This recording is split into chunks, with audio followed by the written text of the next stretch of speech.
everyone. My name is Adam Williams, and you are either listening or perhaps watching another episode of Retail Redeveloped. Now, we're still going to have a retail podcast, but we're going to have a little bit of a twist. I got a phone call that was kind of a strange one earlier this week, asking me to opine on a strip club of all things that was located in South End of Charlotte.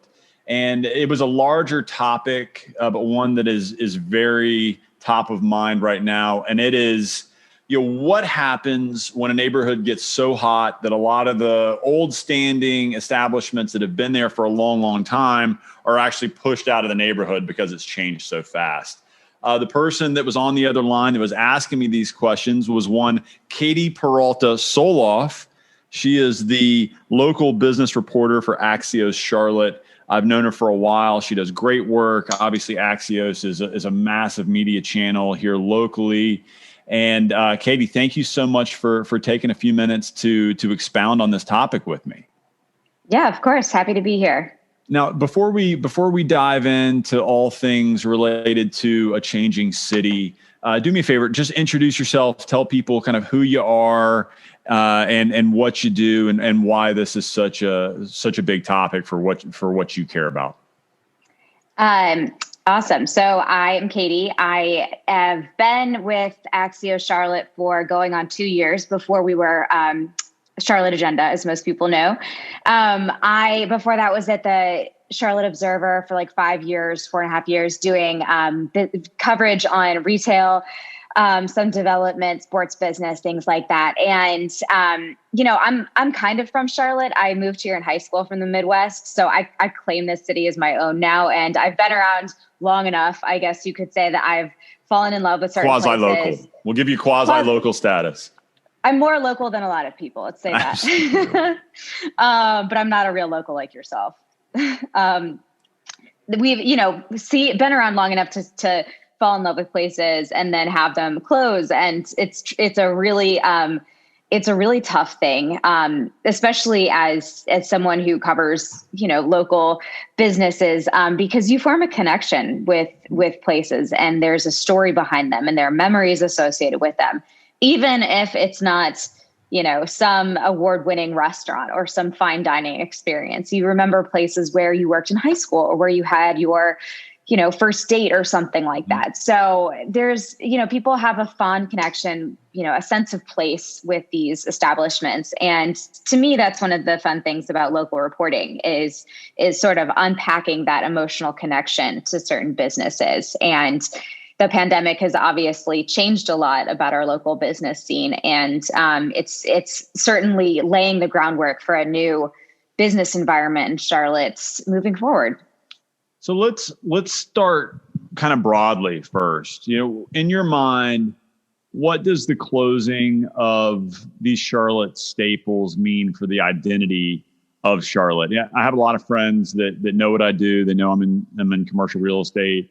Yeah, I typically know these things are coming, or sometimes I'm even involved with the closing or the selling of the land, or hot takes from friends that are both live in Charlotte and used to live in Charlotte. Obviously the hot topic right now is Price's Chicken Coop closing. I will give that legit Charlotte staple status, right? Like I remember going there when I was a small kid. It's been around forever. So that will give that true staple status.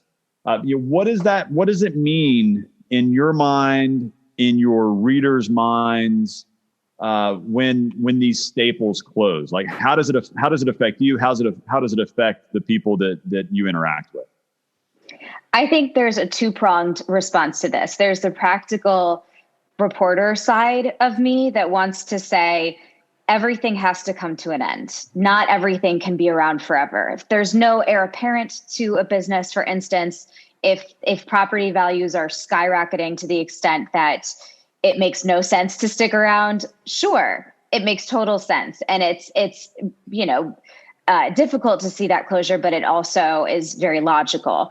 Also, all of these, issues with growth compounded with the pandemic, the pandemic accelerated all of these trends that were already underway in Charlotte, aging businesses, skyrocketing property values.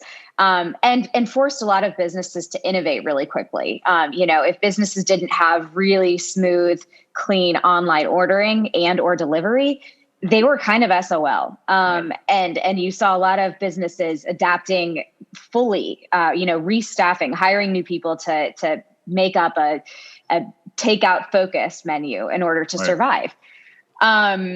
And a lot of people might say a failure to adapt is kind of a recipe for failure. A failure to adapt is a recipe for, possible closure down the line. On the other hand, there's the community side of you that knows that there is a piece of the community's personality that gets lost when these longstanding establishments go away. For a place objectively delicious like Price's, you lose a spot to take friends when they're visiting from out of town. When you lose the Manor Theater, you lose kind of a go-to date night spot, where you can get a glass of wine beforehand and walk around the neighborhood. So these are pieces of the city's identity that cannot be reclaimed. And it's sort of, pieces of ourselves that are nice bragging points. Big cities all have really, really old establishments. So we want to have those homegrown places. We don't want to be just a city of chains. Although having, really hot chains does make us feel pretty cool, and it makes us, it's fun to go to new places. But I think that you lose sort of a kind of key character trait by losing these longtime businesses. So talk to me about you guys, my favorite part of Axios is when one of these stories happens, reading the comments, because people get freaking nuts with the comments. People are not afraid to leave some hot takes. What's been the feedback from your kind of constituents as it relates to these closures? That you mentioned a couple. We could mention more. What's been the general consensus? There's a lot of sadness and nostalgia. People always chime in with their memories about a place. I remember this exact same thing when Park Terrace closed and before they were purchased by AMC and sort of redone into this modern theater. This sense of nostalgia, this sense of, just loss, I guess. Of course, there's always going to be people chiming in the comments with their own hot takes, such and such restaurant sucked anyways, they didn't have this or that. And so there's always going to kind of be two sides of the equation. But I think that especially for a city like Charlotte, where we're so transplant heavy, it's a nice kind of introduction to the city to have places like this. And if people don't experience them, they missed out permanently on something that we treasured. Yeah. So it's, for me, and I try to keep my, real estate brain out of the more, to your point, nostalgic, emotional kind of arguments, or not arguments, just point of view. And for me, we do a lot of leases, right? Like most of Mr. Price, smart of him, owns his dirt, and game changer, right? But tremendous, lion's share of these establishments are on leases, right? And a normal lease for a retail or restaurant is generally about 10 years, right? And if a restaurant makes it 10 years or 20 years, if they've done their option periods correctly and they've been successful and they haven't had any defaults, yada, yada, yada, that is a hell of a run. Right. 10 years is a good run. 20 years is an incredible run. So I have two sides of my personality. One, just the purely analytical side that says oh my God, they were there north of 10 or 20 years. It's a miracle that they lasted that long. And then the other side, that's the less kind of capitalist pig side, says, oh my God, we should really celebrate these people that have made it. Exactly. So exactly. What do you So what do you say to the people? And I don't know I've never asked you this question. What do you say to the people that say that this type of thing, I'm not saying prices by itself, but this type of trend is destroying South End? How does that statement strike you? It's a good question. And it's sort of a hard thing to answer too, because I'm 33. I feel like I've aged out of South End, and that I don't go out in South End. I don't I can't stand waiting in line for stuff. And at the same time, I walk around there seeing people wrapped around the block for Jenny's, and, walking to work at Dimensional Fund Advisors. And that sort of neighborhood is incredible to have. I mean, objectively, it is really fascinating that it has just morphed very, very quickly. It was intentional, but it really happened very, very quickly. And now it is arguably the hottest office submarket in the Southeast. I don't see it necessarily as being ruined when those places close, rather just part of the evolution. I think that it's really important to always treasure these places. And the way that you do that is to patronize them. If you say that you love the Thirsty Beaver, go to the Thirsty Beaver, make sure that you patronize these places. At the same time, the pandemic, again, just really threw this unpredictable wrench into everything. And no matter how much you patronized a place, or no matter how much you, supported a certain business, it kind of doesn't matter based on certain factors that we're hearing about with the pandemic. I mean, the labor shortage is no joke right now. If you don't have enough people to staff your restaurant or your, bar, you can't make it. So sadly, it is kind of unavoidable right now for a lot of places. I don't know how long this is going to last. Honestly, I don't know how, when the hump is that we'll get over, but the recovery is happening much more quickly than I think anybody anticipated. And so that's really playing out in what labor looks like right now. And I don't even know if I answered your question. I don't know. I don't remember what it was. Just South End being ruined, I guess. Yeah. It doesn't matter. There's no right answers. There's no right answers. I mean, I think that unfortunately, or fortunately or unfortunately, I mean, South End is not the South End that it was when some people that know me know that my mom ran a flower shop on Bland Street, literally a block from where we're talking about, for years and years and years in the 90s. And a lot of the people that are bemoaning the death of South End didn't know the South End that I knew in the 80s and 90s. It's a very, very different place. And I completely understand the hand wringing and the emotion that comes with, losing a Mr. K's and Prices and, Spoon's Barbecue. And I'm sure that people are going to tell me that I'm forgetting some. Fat Burrito, Common Market. I'm sure I can think of some more if I sit here. And that matters, right? It absolutely matters. And you don't want to be that kind of pompous person that says, you make an omelet, you got to break some eggs, that's just a path of progress kind of casualty. Because that's not fair, and that doesn't give it the amount of credence that it should have. But at the same time, if you offer certainly somebody in city planning or someone in that is probably not going to go on record the choice of losing select establishments but gaining the most dynamic office, retail, and residential market in between, Nashville and West Midtown Atlanta. Well, West Midtown Atlanta doesn't have nearly the office market that South End has. Short answer is we've created, and by we, I mean cumulatively, very, very intelligent planning to run the light rail and, some cool old brick and beam stuff that kind of made it hip to want to develop there.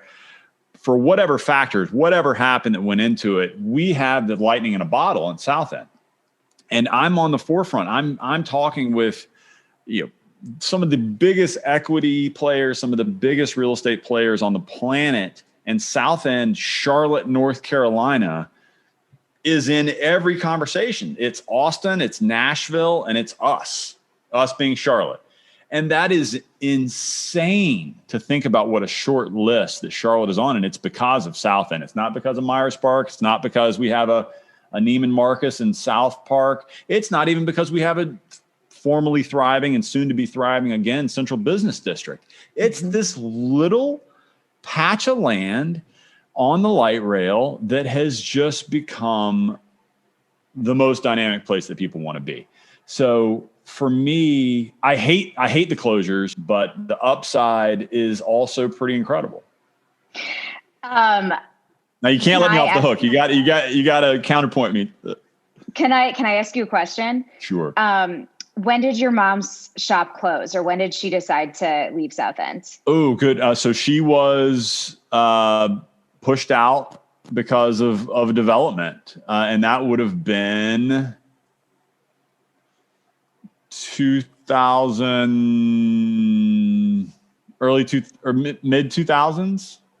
Okay. 2005-ish is my guess. I don't remember the date, but call it. She's going to get mad at me. I'm going to have to text her and find out that date. But South End was still nothing compared to what it was or what it is now. But you could kind of see the writing on the wall. And that's just as they were laying the groundwork rather for the light rail, probably seeing those property values go up. In 2006, when I was in high school, we had our post-prom at Jillian's, which is where All American Pub was. Absolutely. I remember Jillian's. And Jillian's was a lot of fun. There was games and I don't know, it was probably a bar, but of course we were in high school. So we were just, drinking sodas. But at the time we were all sort of like, this is a strange spot. Why did you pick this? And the parents were all saying, it's in a rougher part of town. Like you have to be careful. It wasn't rough. It was just, it was like industrial. Like it was all, just totally old manufacturing buildings, just sort of desolate. And the fact of the matter is, like, there were a lot of wonderful spots that could thrive in South End because the property values were cheap. And that's how it became sort of a destination for longstanding businesses. I have to share this with you. I was looking at, just doing research for a story, and I found this WFAE piece from several years ago where they're talking about naming historic South End. The firm Shook Kelly did that. They spearheaded that. And Terry Shook sort of laughed about the name historic South End, even though they came up with it. And he said that was tongue in cheek because the truth is about Charlotte in general, and in particular South End, is that there's little that's historic. Well, and that honestly brings up a very, very timely point.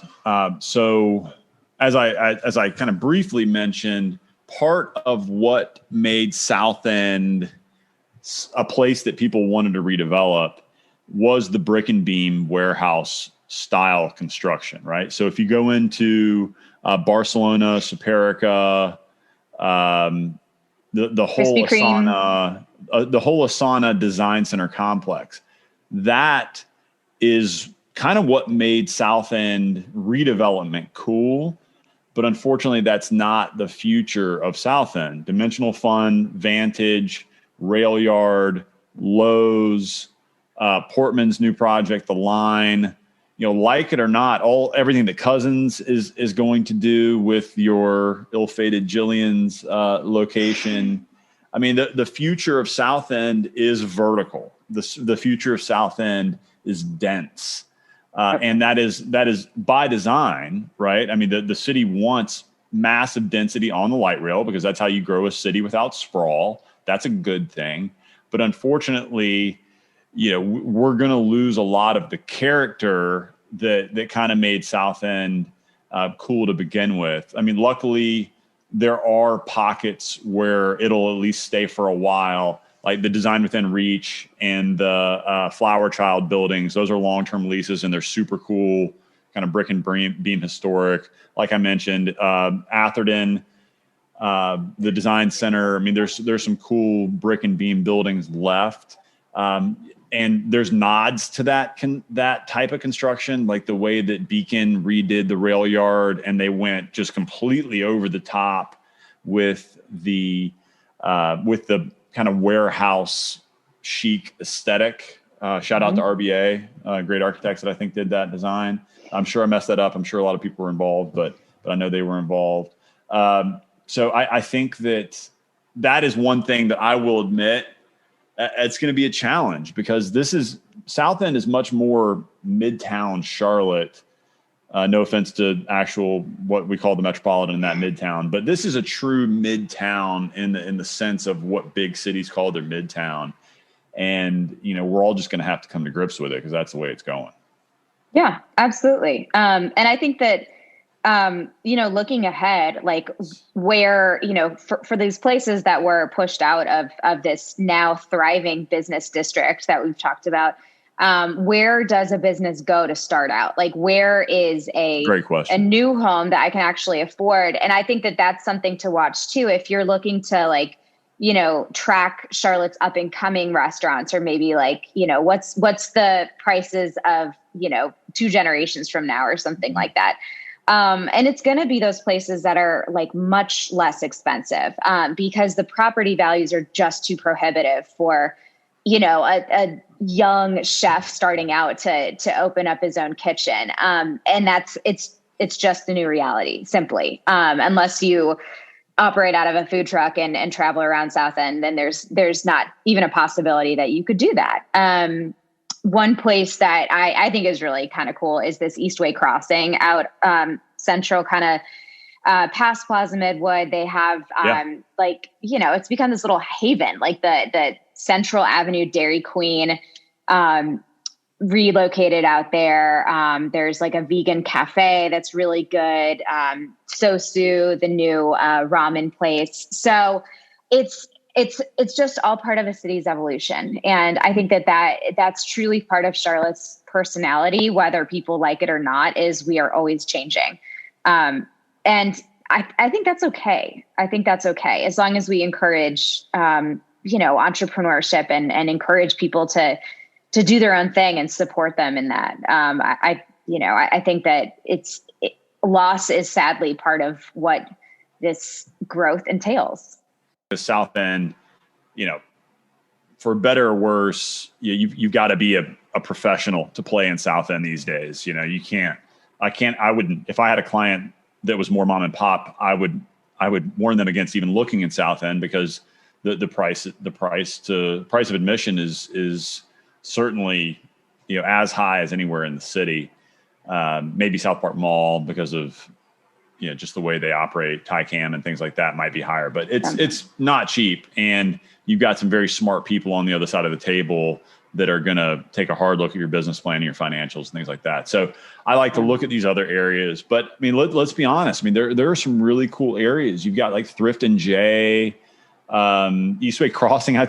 All of Plaza Midwood. It's not even Plaza Midwood, but Central to Eastway, that whole strip has some awesome stuff. And I think that Camp North End, we haven't even started seeing what's going to happen on North Tryon, Camp North End, how kind of NODA and North Tryon is going to start to bleed into one another. I think that's really, really interesting. Yeah. I think there's room for other really cool areas. I think South End has kind of sucked the gravity out of the room for the moment. But I can't wait to see what those other really fun areas are. Yeah, absolutely. And they happen to be much more affordable right now. Right. The thrift area, that's not only super walkable, but it's also just funky and cool. And it has a different feel than a lot of other highly developed areas of town. Ballantyne is going to be 100% different in 10 years than it is now. So, I think that where South End was 5 years ago. So what was 5 years ago? 2016 is even so different from what it is now. Even 5 years ago, you could still afford to have a reasonably sized storefront. 5 years ago, there would still be stretches where you would look around and think, man, this is so dead. But now it's virtually impossible. And now you're at the point where you look.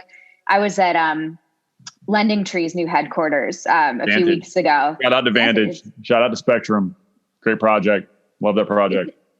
It's insane. It's completely gorgeous. And you look out into Uptown, from one side of their building. And there happens to be like a very small parking lot that's empty down below. And everyone in the office is all abuzz about like, oh my God, what's that going to be? Cause like, that empty lot space or like little random buildings are just going to turn into something eventually. So it's sort of a matter of figuring out what's left as opposed to what's already happening, because there's not much left to redevelop.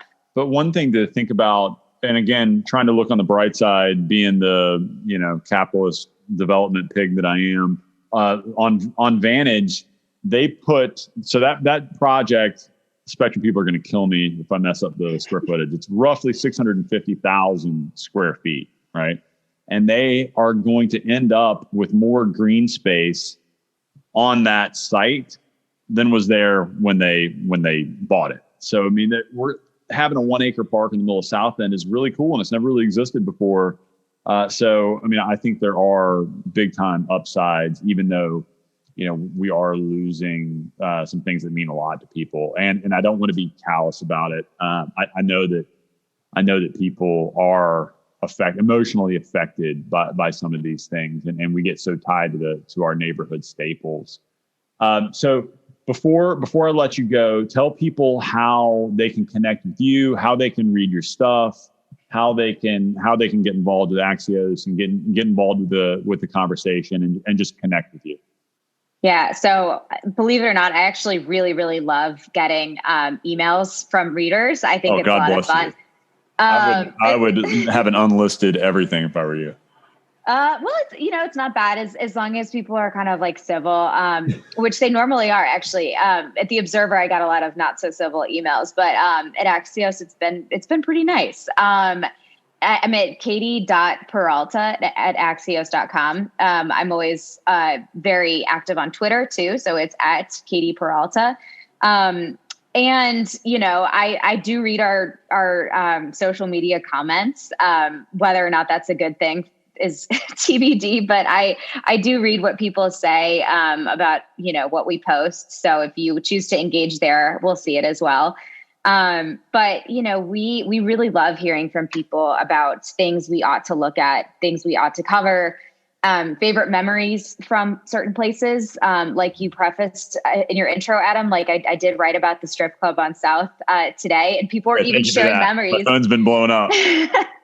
People were sharing memories about their time at Leather and Lace. So I'm like, you know what? I love it. Anonymously, right?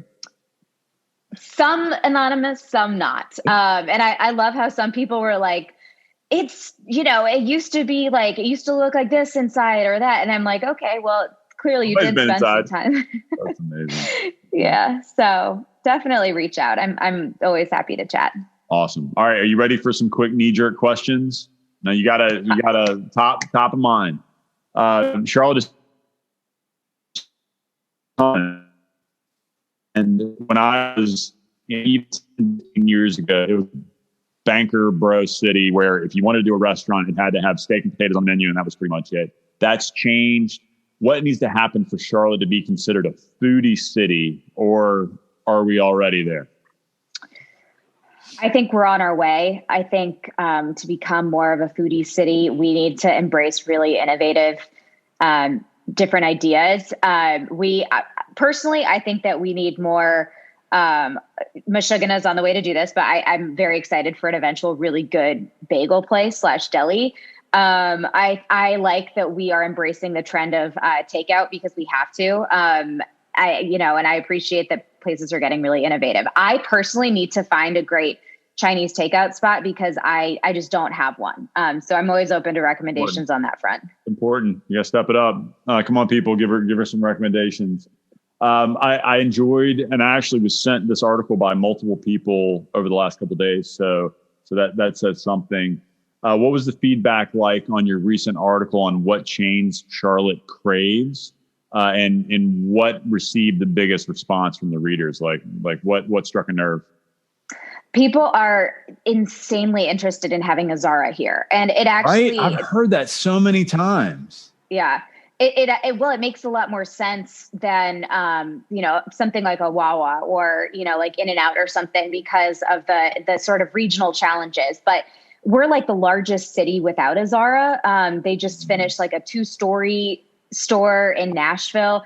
It just, to me, I don't understand why they don't have one here. And that seems to be the most universal response. However, people are absolutely infatuated with Wegmans, as you know. They are. Wawa is another really big one. People are also really, really obsessed with Sweet Green. I used to live in DC. I don't get the Sweet Green hype, but like, I'm not going to interfere in people's. It's coming. They want to be here for sure. And Great. Wawa, my family up in the Northeast is obsessed with Wawa. I mean, give me Quick Trip. I like Wawa, but Quick Trip is my jam. Sheets in a pinch does a great job also. But my friends know I'll drive like on fumes to get to a Quick Trip.